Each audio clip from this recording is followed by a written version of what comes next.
का मानदंड।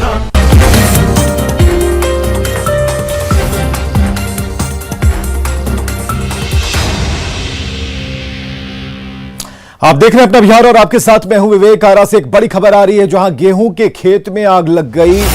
और बड़ी खबर इस वक्त की जहां गेहूं के खेत में आग लगी है। बढ़ती गर्मी के बीच कई ऐसी खबरें जिलेवार तरीके से जहां फसलों को भारी नुकसान पहुंचा है, संपत्ति को भारी नुकसान पहुंचा है, उन किसानों की मेहनत को भारी नुकसान पहुंचा है। इस वक्त की बड़ी खबर जहां गेहूं के खेत में आग लगी है और आरा से इस वक्त की बड़ी खबर हम आपको बता रहे हैं। हालांकि बड़े इलाके में ये गेहूं की फसल लगाई गई थी जो कि जली है और ये तस्वीर हम आपको दिखा रहे हैं जहां उठता धुएं का गुबार और आग लगने की जो तस्वीरें हैं। एक बड़ा भूभाग है जहां गेहूं की फसल को भारी नुकसान पहुंचा है, किसानों की मेहनत को नुकसान पहुंचा है। बड़ी खबर इस वक्त आरा से हम आपको दिखा रहे हैं। खलिहान में जो आप खेतों की तस्वीर देख पा रहे हैं, यहां पर चारों तरफ गेहूं की फसल लहलहा रही है, लेकिन इस बीच आग ने कहर बरपाया है। एक बड़े इलाके को आग ने अपनी चपेट में ले रखा है। अभिनय हमारे साथ फोन लाइन पर। अभिनय, अपडेट बताएं। जी बिल्कुल, ये भोजपुर जिले के सहार थाना के छोटकी खाव गांव का ये इलाका है। करीब 150 बीघा में ये गेहूं का फसल लगा हुआ था। जो बताए वहां के ग्रामीण द्वारा जो बताया जा रहा है कि शॉर्ट सर्किट से चिंगारी से वहां पे पूरे खेत में आग लग गया और फसल पूरी तरीके से तैयार था और सूखा हुआ फसल था, जिसको लेकर पूरे ग्रामीण में हाहाकार मचा हुआ है। वहां लोग किसी भी तरीके से फसल में जो आग लगी है उसको बुझाने में लगे हुए हैं। अभी तक कोई भी दमकल की गाड़ी वहां पे घटनास्थल पर नहीं पहुंची है। लोग ग्रामीण अपने प्रयास से फसल को बचाने में लगे। जी, जैसा कहा गया कि यहाँ पर शॉर्ट सर्किट से चिंगारी निकली और उसके बाद आग लगी, तो क्या खेत के ऊपर से हाई टेंशन वायर गुजरा हुआ था? कैसे ये शॉर्ट सर्किट की घटना हुई है? बिल्कुल, खेत के ऊपर से जो हाई टेंशन तार होता है, जो 25,000 1 लाख जो तार गुजरते हैं, उसी के कारण ये शॉर्ट सर्किट से वह चिंगारी निकला हुआ खेत में जाकर गिरा, वहाँ खेत में आग लग गया। क्योंकि सुबह से ही भोजपुर में काफी तेज हवा चल रहा है और पछिया जो चल रहा है, जिसके कारण पूरे जो खेत जल रहा है वो काफी तेजी से जल रहा है। और इस हवा ने इस आग को और भी गति दी है। बहुत बहुत शुक्रिया अभिनय हमसे बातचीत के लिए, तमाम जानकारियों के लिए। बड़े इलाके में गेहूं की फसल जली। आरा से एक बड़ी तस्वीर दिखा रहे हैं जहां किसानों की मेहनत जलती हुई नजर आ रही है। हालांकि सबसे बड़ा कारण यह रहा कि खेत के बीचों बीच से जो हाई टेंशन वायर गुजरता है, चिंगारी वहीं से निकली और उस चिंगारी ने आग का इतना भयानक रूप धारण कर लिया। कोरोना के बढ़ते मामलों के बीच बिहार सरकार ने नई गाइडलाइंस जारी की है और सिनेमा हॉल बंद करने का आदेश दिया है, जिसके बाद पटना के सिनेमा हॉल में सन्नाटा पसरा है। कर्मचारियों का कहना है कि कोरोना को लेकर सख्ती जरूरी है, लेकिन सरकार को सिनेमा हॉल कर्मचारियों की मदद करनी चाहिए। कोरोना के लगातार बढ़ते मामले को देखते हुए सरकार ने कल कई बड़े फैसले लिए हैं। जहां नाइट कर्फ्यू की घोषणा की है, वहीं पे park, cinema hall, swimming pool और तमाम मॉलों को बंद करने का आदेश दिया है। सभी सिनेमा हॉल जो है वो 15 मई तक बंद रहेंगे। और अभी हम पटना के गांधी मैदान में ऐसे ही एक सिनेमा हॉल के सामने हैं और ये तस्वीरें हम आपको दिखाते हैं कि तमाम सिनेमा हॉल जो है वो पूरी तरह से बंद है और यहाँ पे सन्नाटा पसरा हुआ है। जी, सरकार कल आदेश दिया था सिनेमा बंद करने के लिए, तो सिनेमा बंद किया गया है सर। अभी से 15 तारीख तक हॉल बंद रहेगा। पिछली बार भी बंद रहा था। कितना असर पड़ रहा है? देखिए, असर तो स्थिति ये है, भूखमरी की नौबत आ जाएगी। क्योंकि देखिए, यदि कंपनी के पास पैसा रहेगा तो कंपनी देगी, और नो डाउट हमें भरोसा है कि हमारे मालिक हमको सपोर्ट करेंगे, लेकिन वो भी कितना करेंगे, उनके पास भी फंड होना चाहिए। यहाँ पे सिनेमा हॉल सरकार ने जो फैसला लिया है उसका स्वागत तो सब कर रहे हैं, क्योंकि कोरोना के बढ़ते मामले को देखते हुए ये फैसला उचित है। लेकिन जो नुकसान यहाँ पे कर्मचारियों को हो रहा है, उन्होंने आवाज़ उठाई है कि सरकार उन्हें भी मदद पहुँचाए। पटना से रवि एस नारायण की रिपोर्ट। बिहार में कोरोना की रफ्तार तेजी से बढ़ती जा रही है। पिछले 24 घंटे में 8,690 नए मरीज मिले हैं, जबकि 27 लोगों की मौत हो गई। कोरोना के बढ़ते संक्रमण को लेकर पटना में सैनिटाइजेशन का काम शुरू कर दिया गया है। निगम के कर्मियों की तरफ से दुकान, घर और मार्केट का सैनिटाइजेशन किया जा रहा है। जायजा लिया हमारे सहयोगी अमित कुमार ने। पटना में बढ़ते संक्रमण पे नियंत्रण करने के लिए जो है एक बार फिर से सैनिटाइजेशन का काम जो है वो नगर निगम की तरफ से शुरू किया गया है। देख सकते हैं कि यहाँ पे नगर निगम के जो कर्मी हैं वो पटना के जो अलग अलग इलाके में हैं वहाँ पे जाकर के इस तरह से सैनिटाइज कर रहे हैं। बिल्डिंग्स है, मार्केट है, सभी जगहों पे जो है सैनिटाइजेशन का काम जो है वो किया जा रहा है। लगातार जो कोरोना का संक्रमण जो है वो काफ़ी तेज़ी से बढ़ा, जिसके बाद एक बार फिर से जो है नगर निगम के कर्मियों ने जो कोरोना वॉरियर्स हैं इन्होंने मोर्चा संभाला है और पटना के विभिन्न इलाकों में सैनिटाइजेशन का काम जो है वो शुरू किया गया है। तो यहाँ पे देख सकते हैं कि ये नगर निगम का कर्मी जो है वो सैनिटाइजेशन इनके द्वारा किया जा रहा है और कोशिश यही की जा रही है कि कोरोना का जो संक्रमण बढ़ रहा है, तेज़ी से पांव पसार रहा है, उस पर नियंत्रण किया जा सके। और उसी के तहत ये जो कार्रवाई है एक बार फिर से शुरू हुई है। लोगों से अपील भी लगातार राज्य सरकार स्वास्थ्य विभाग जो है वो कर रहा है कि आप कम से कम जो है ज़रूरत पड़ने पर ही ज़रूरत हो तभी आप अपने घरों से निकलें और सोशल डिस्टेंस और मास्क का उपयोग जरूर करें। कैमरा पर्सन अजय दुबे के साथ अमित कुमार, न्यूज़ 18 पटना। तो कोरोना के बढ़ते संक्रमण को देखते हुए आज से बिहार में रात 9 बजे से नाइट कर्फ्यू लगाया गया है। कोरोना की चेन को तोड़ने के लिए बिहार सरकार ने कई एहतियातन कदम उठाए हैं और लोगों को बचाने के लिए गाइडलाइंस जारी की है। गाइडलाइंस का असर पटना में दिखाई दे रहा है और पटना के अंटाघाट सब्जी मंडी में लोग काफी सतर्क नजर आए। ज्यादातर लोग मास्क में नजर आए और साथ ही बाजार में भीड़ भी कम देखने को मिली। इस वक्त मैं मौजूद हूँ पटना का सबसे बड़ी मंडी में से एक मंडी अंटाघाट सब्जी मंडी का ये मंडी है और यहाँ देख सकते हैं कि जो गाइडलाइन राज्य सरकार ने जारी किया उसका यहाँ पे जो है असर, बेहतर तस्वीर जो है वो देखने को मिल रही है। तमाम दुकानदार जो है वो मास्क लगा करके अपनी दुकानदारी कर रहे हैं। जो कस्टमर्स आ रहे हैं वो भी सीमित संख्या में आ रहे हैं क्योंकि सरकार ने लोगों से अपील की है कि बहुत ज़रूरी हो तभी अपने घरों से निकलें। तो ऐसे में लोग जो हैं वो काफ़ी कम संख्या में खरीदारी करने आ रहे हैं और इसके कारण से जो असर जो है वो इन दुकानदारों के कारोबार पर जरूर पड़ा है। लेकिन ये दुकानदार भी कहते हैं कि कोरोना से बचना है तो मास्क जरूरी ही है लगाना। तो जानते भी हैं। भैया ये बताइएगा कि आप लोगों की दुकानदारी पर काफ़ी असर हुआ है, लेकिन कोरोना से बचने के लिए जो सरकार ने उपाय किया, क्या ये बेहतर काम किया है, अच्छी काम किया है। मास्क पहन के बेचिए, मास्क ग्राहक के पहनाइए, बहुत अच्छी बात है।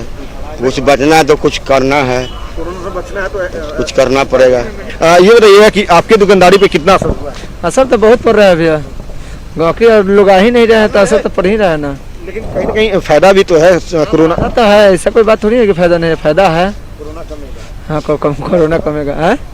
नाम विनोद राय हुआ ये है। तो ये तमाम लोग जो हैं वो कह रहे हैं कि असर है और इसका फायदा भी जो है वो राज्य को होगा, पटना वासियों को होगा। जब लोग सीमित संख्या में निकलेंगे तो जाहिर सी बात है कि कोरोना का जो चेन है काफ़ी तेज़ी से जकड़ रहा है लोगों को, उसमें ब्रेक लगेगा और लोग जो है संक्रमित होने से बचेंगे। राज्य सरकार जो चाहती है, जो उनकी कोशिश है कि कोरोना के बढ़ते चेन को तोड़ा जा सके, तो वो इसी तरह से जब लोग सजग होंगे तब टूटेगा। कैमरा पर्सन अजय दुबे के साथ अमित कुमार, न्यूज़ 18 पटना। कोरोना के बढ़ते मामलों को देखते हुए नाइट कर्फ्यू पर सियासत शुरू हो गई है। विपक्षी नेताओं के साथ सहयोगियों ने भी सवाल खड़ा करना शुरू कर दिया है। कांग्रेस विधायक अजीत शर्मा ने कहा कि नाइट कर्फ्यू की जगह वीकेंड लॉकडाउन लगाना चाहिए था। वहीं आरजेडी ने भी नाइट कर्फ्यू पर सवाल खड़ा किया है। सरकार ने जो कल नाइट कर्फ्यू लगाने का फैसला किया है, ये अजीबोगरीब फैसला है, ये समझ से परे है। बिहार जैसे राज्य में नाइट कर्फ्यू का कोई मायने मतलब नहीं है। कोरोना के बढ़ते संक्रमण के चैन को तोड़ने के लिए नाइट कर्फ्यू से कुछ नहीं होगा, इसलिए कि बिहार में तो वैसे भी लोग रात में नहीं निकलते। कल का माननीय मुख्यमंत्री का निर्णय बहुत चौंकाने वाला है। ये रात में 9 बजे से लेकर सुबह 5 बजे तक कर्फ्यू का मतलब क्या है? कोई मतलब नहीं है।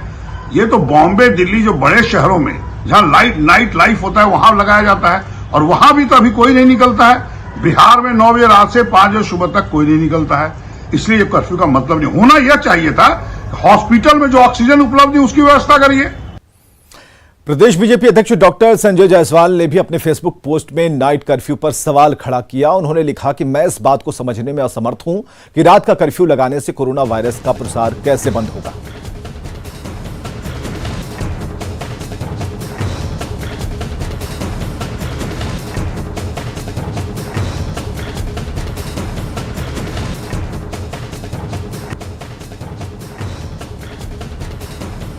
तो यहां पर सरकार में शामिल बीजेपी के सुर अलग हैं, इस बात को लेकर उनके मत अलग हैं।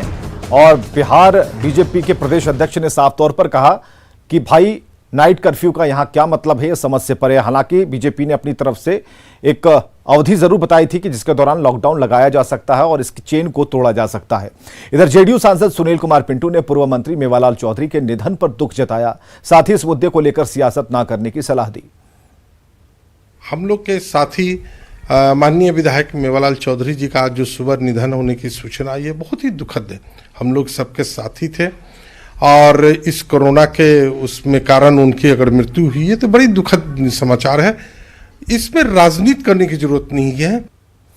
देश भर में विकराल हुए कोरोना संकट पर केंद्रीय गृह मंत्री अमित शाह ने अपनी बात रखी। शाह ने कहा कि कोरोना संकट पर हर राज्य की परिस्थिति अलग अलग है और ऐसे में राज्य अपने मुताबिक कोरोना को रोकने के लिए उचित कदम उठाएं। कोरोना काल में चुनावी रैलियों को लेकर भी शाह ने कहा कि बीजेपी ने अपने प्रचार अभियान को काफी हद तक सीमित किया है। शाह से एक्सक्लूसिव बातचीत की न्यूज 18 की राजनीतिक संपादक मारिया शकील ने। देश में अभी कोरोना के केसेस बढ़ रहे हैं। लास्ट टाइम जब बढ़ा था दिल्ली में तो आपने हैंड होल्ड किया था दिल्ली की सरकार को, आप फ्रंट में आकर के आपने पूरा मैनेज किया था। आज जब ओवर 2 लाख केसेस रजिस्टर हो रहे हैं हर दिन, तो क्या लॉकडाउन हो सकता है नेशन वाइड? देखिए, तो सभी मुख्यमंत्रियों से चर्चा कर ही तय करना पड़ेगा। अभी तो हमारी जो मोडालिटी है, गृह मंत्रालय ने जो सर्कुलर कर रहे हैं फरवरी माह से, कंटेनमेंट जोन बनाना, सेमी कंटेनमेंट जोन बनाना या कहीं पर कर्फ्यू डालना, वो निर्णय हमने राज्य की सरकारों पर छोड़े हैं, क्योंकि हर राज्य की परिस्थिति एक समान नहीं है। तो राज्य सरकारें जो उचित समझे वो कदम उठा सकती हैं। सर, ये भी ऑब्जेक्ट किया जा रहा है, आपके पॉलिटिकल ओपोनेंट्स ज्यादा क्वेश्चन उठा रहे हैं, क्या रैलियां जरूरी हैं, पब्लिक मीटिंग जरूरी है? मुझे ये समझ में नहीं आता, आसाम, केरल और तमिलनाडु के चुनाव में प्रश्न क्यों नहीं उठा, सिर्फ बंगाल में क्यों उठ रहा है? मैं चुनाव कराना न कराना ये भारतीय जनता पार्टी तय नहीं कर सकती, सरकार तय नहीं कर सकती, ये चुनाव आयोग को करना है। चुनाव आयोग ने 2 दिन पहले सभी सर्वदलीय बैठक बुलाई, सबसे सजेशन लिए। उन्होंने 1 दिन प्रचार का कर्टेल किया, प्रचार का टाइम कर्टेल किया। अब जो किया उसके तहत हम काम कर रहे हैं। तो ओवरऑल कैंपेन चलेगा जैसे चल रहा है, और कुछ क्या आप अपनी पब्लिक मीटिंग्स कंट्रोल करेंगे? हमने भी नंबर ऑफ पब्लिक मीटिंग काफी कम करी है। कोरोना के मरीजों की संख्या लगातार बढ़ती जा रही है और दवा की कमी होती जा रही है। पश्चिम चंपारण में दवा नहीं मिलने से 24 घंटे में 3 मरीजों की मौत हो गई। मरीज के परिजनों का कहना है कि जिले में रेमडेसिविर उपलब्ध नहीं है, हालांकि सिविल सर्जन का कहना है कि दवा उपलब्ध है। बुधवार से यहाँ पे है, कोविड के पॉजिटिव है, उनका जो CT स्कैन कराया गया है उसमें जो नंबर आया है वो 19 है, 19 अगेंस्ट 25। तो अभी वो क्रिटिकल पोजीशन पे है, ऑक्सीजन पे चल रहे हैं। उनके लिए एक दवा है रेमडेसिविर, जिसकी बहुत ही आवश्यकता है, लेकिन अभी उपलब्ध नहीं है। रेमडेसिविर हमारे पास उपलब्ध है, बहुत शॉर्ट माने थोड़ा सा क्वांटिटी में उपलब्ध है और थोड़ा सा उपलब्ध जरूर है हमारे पास, लेकिन जो DM साहब के संज्ञान में भी है। हम रेमडेसिविर दिखला भी सकते हैं आपको, मेरे पास उपलब्ध है। पर यह है कि आप कहेंगे क्वांटिटी बहुत पूछना चाहेंगे तो क्वांटिटी तो नहीं बता सकते, पर मेरे पास 5 वायल तो अभी भी उपलब्ध है, जो आप चाहें तो आपको मैं दिखला भी सकता हूँ। मुंबई से बिहार लौटने के लिए मजदूरों की भीड़ लगी है। मुंबई के लोकमान्य तिलक टर्मिनल पर प्रवासी मजदूरों की भीड़ है और कई ऐसे लोग हैं जिनके पास टिकट भी नहीं है और वे 1 हफ्ते से कंफर्म टिकट लेने की कोशिश में हैं और स्टेशन के बाहर इंतजार कर रहे हैं। तो कुछ ऐसे लोग भी हैं जिनके पास टिकट है लेकिन कंफर्म नहीं हो पा रहा। अर्जेंट में गाँव क्यों जा रहे हो? काम नहीं चल रहा था, क्या करेंगे? क्या काम क्या करते थे? तो इसलिए और करते थे। कहाँ करते थे? यही करते थे, आसपास में करते थे, नहीं बोल रहे। तो मतलब काम बंद हो जाने की वजह से आप गाँव जा रहे हो? क्या सरकार से मांग क्या करोगे? और आपके पास टिकट है क्या? टिकट नहीं, यही धागा लाइन में। तो इधर इतना अर्जेंट में गाँव क्यों जा रहे हो? जा रहे वैसा ही, लॉकडाउन लगा हुआ है, मतलब काम बंद हो गया इसलिए गाँव निकल गए? कमाने के लिए आए थे। तो क्या हुआ, लॉकडाउन लग गया इसके लिए? इसके वजह से जा रहे हैं। कहाँ जा रहे हो? गांव जा रहे हैं। तो इधर क्या काम कर रहे हो? इधर क्या धागा लाइन में। टिकट मिला है आपको? टिकट तो मिला है। बिहार की राजधानी पटना से सटे दानापुर से दिल दहलाने वाली तस्वीर सामने आई है, जहां के एक अपार्टमेंट में आग लग जाने से 2 शख्स की मौत हो गई, जबकि अगलगी में घर का सारा सामान जलकर खाक हो गया। फायर ब्रिगेड की टीम ने आग बुझाने की पूरी कोशिश की, लेकिन तब तक काफी देर हो चुकी थी।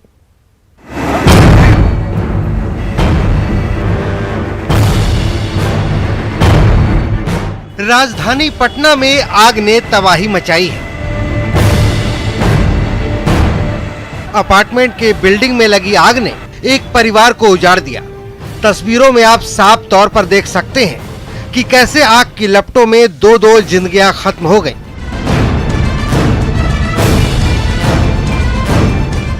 अगलगी की ये घटना पटना से सटे दानापुर के एसके पुरम इलाके की है। आग में झुलसने से एक युवती और एक बच्चे की मौत हो गई। घटना शहरी क्षेत्र में होने के बावजूद दमकल की गाड़ियां आग पर काबू पाने में विफल रहीं। छोटी सी चूक के बाद जो है आगलगी की एक बड़ी घटना पटना में देखने को मिली है। ये पटना जो है संगना मोड़ के समीप का ये एक अपार्टमेंट है और इस अपार्टमेंट में जो टॉप फ्लोर है उसमें जो फ्लैट था वहाँ उसमें आग लगी और आग की घटना के दौरान जो है 2 लोग जो है बुरी तरह से जो है वो झुलस गए। इलाज के दौरान कहा जा रहा है कि दोनों की मौत हो गई है। बताया जा रहा है कि आग सुशीला आनंद होम के ऊपरी तल्ले पे लगी थी, जहां पर कंस्ट्रक्शन के कई सामान रखे हुए थे।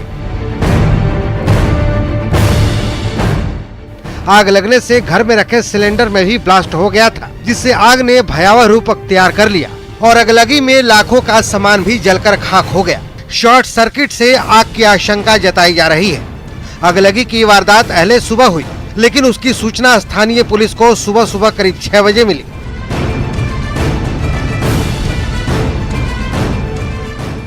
फौरन दमकल की गाड़ियों को घटना स्थल पर भेजा गया, लेकिन तब तक काफी देर हो चुकी थी। आग ने घर को पूरी तरह से बर्बाद कर दिया। 2 जिंदगियां खत्म हो गईं और घर भी राख हो गया। न्यूज 18 के लिए दानापुर से अमरजीत के साथ अमित कुमार की रिपोर्ट।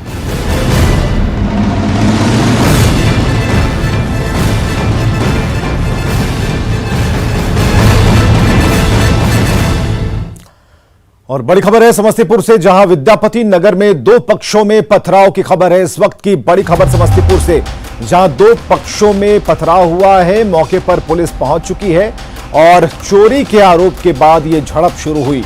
महिला पर चोरी का आरोप है और इसी बात को लेकर 2 पक्षों में झड़प शुरू हो गई और पथराव की स्थिति आन पड़ी। विद्यापति नगर में 2 पक्षों में पथराव की खबर इस वक्त की सबसे बड़ी खबर समस्तीपुर से। सोनपुर पुलिस ने फर्जी लूट का नाटक रचने वाले 2 गिरोह का खुलासा करते हुए 5 लोगों को गिरफ्तार किया है, जिनके पास से 6 लाख रुपए बरामद किए गए।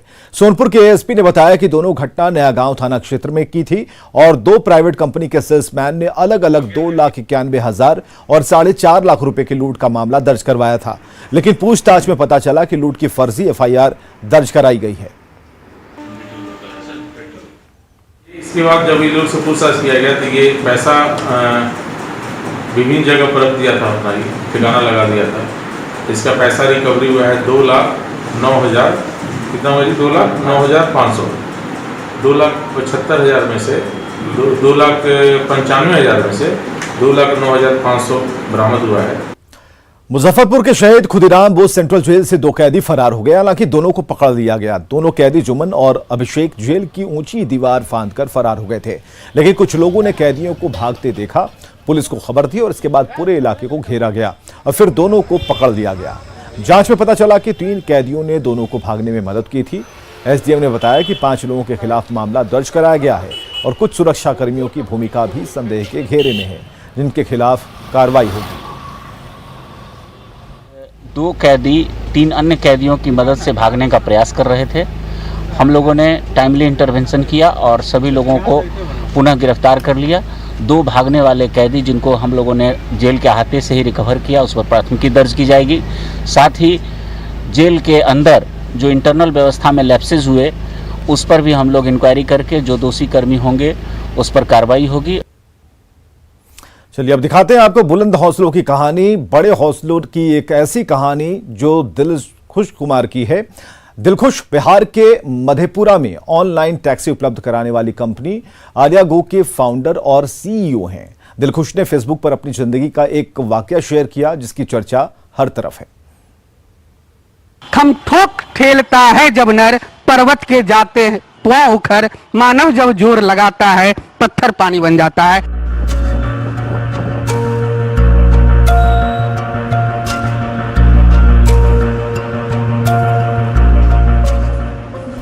दिनकर की इन लाइनों को चरितार्थ किया है इस दुबले पतले सीधे साधे लड़के ने। नाम है दिलखुश कुमार। एक जिद और एक छोटी सी घटना ने मधेपुरा के दिलखुश को ऑनलाइन टैक्सी उपलब्ध कराने वाली कंपनी आर्यागो का फाउंडर और सीईओ बना दिया। बात 10 साल पहले की है। 2400 रुपए महीने की नौकरी के लिए दिलखुश बारिश में भीगते हुए इंटरव्यू देने पटना गए थे, लेकिन इंटरव्यूअर के एक सवाल ने उनकी जिंदगी बदल दी। थोड़ा सा देहाती वाला फीलिंग था मेरे अंदर, तो उस फीलिंग में हमको जॉब नहीं मिला। और उस समय एक वहाँ जो जॉब में इंटरव्यू ले रहे थे उनके पास आईफोन था, और वो आईफोन दिखाकर पूछे थे हमसे, जो इस आईफोन का लोगो दिखा के जो ये बता सकते हैं किस कंपनी का है। तो उस दिन हम पहली बार उस फ़ोन को देखे थे। हम लोग अमूमन नोकिया और सैमसंग को जानते थे, तो हम नहीं बता पाए। तब साहब बोले थे जो ये आईफोन है और इसे एप्पल कंपनी बनाती है। तो वहाँ से तो हम वापस आ गए, और पिताजी ड्राइवर थे, तो जो विरासत में मिली थी ये गुण, तो इसको ही अपने जीवन में उतार के आगे बढ़ने लगे। इंटरव्यू में आईफोन न पहचानने वाले दिलखुश को पटना में नौकरी तो नहीं मिली, लेकिन उसी आईफोन ने उनकी जिंदगी बदल दी। पटना से वापस आकर दिलखुश ने एक गाड़ी से अपनी कंपनी शुरू की। आज दिलखुश की कैब कंपनी आर्यागो कोसी, सीमांचल और मिथिलांचल का सबसे बड़ा कैब प्रोवाइडर कंपनी है, जिसका मुख्यालय दरभंगा में है और इसके 6 जिलों में कार्यालय हैं। देखिए 2017 में हम बिहार गवर्नमेंट को अपना प्लान मेल किए थे स्टार्टअप बिहार पोर्टल पे। तो उस समय 3200 बिजनेस प्लान शॉर्ट लिस्टेड किया गया था, जिसमें 32 को अप्रूवल मिला था स्टार्टअप के लिए। और उस समय हमारी कंपनी को भी स्टार्टअप के लिए प्रमाणित किया गया था। उसके बाद स्टार्टअप इंडिया के लिए भी किए, और एक बार तो श्री मोदी जी के साथ हम लोग का कॉन्फ्रेंस भी हुआ था, जब बिहार के वो स्टार्टअप को संबोधित कर रहे थे। दिलखुश खुद मैट्रिक पास हैं, लेकिन उनकी युवा टीम में मल्टीनेशनल कंपनियों में काम कर चुके इंजीनियर और टेक्नोक्रेट तक हैं। फिलहाल दिलखुश की कंपनी में 200 से अधिक सिर्फ ड्राइवर हैं। पहले हम बाहर काम करते थे, लेकिन जब हमको लगा कि हमारे घर में ही कुछ ऐसा हो सकता है जो हम लोग भी बहुत आगे तक जा सकते हैं, तो हम डिसीजन लिए कि हमको आकर के आर्यागो में काम करना है। ड्राइवर पिता के ड्राइवर बेटे दिलखुश की कहानी दुनिया को तब पता चली जब उसने अपने ड्रीम फोन आईफोन खरीदने के बाद 10 साल पहले की घटना फेसबुक पर शेयर किया। न्यूज़ 18 के लिए मधेपुरा से तुरबसु की रिपोर्ट। और आगे देखिए जोहार झारखंड।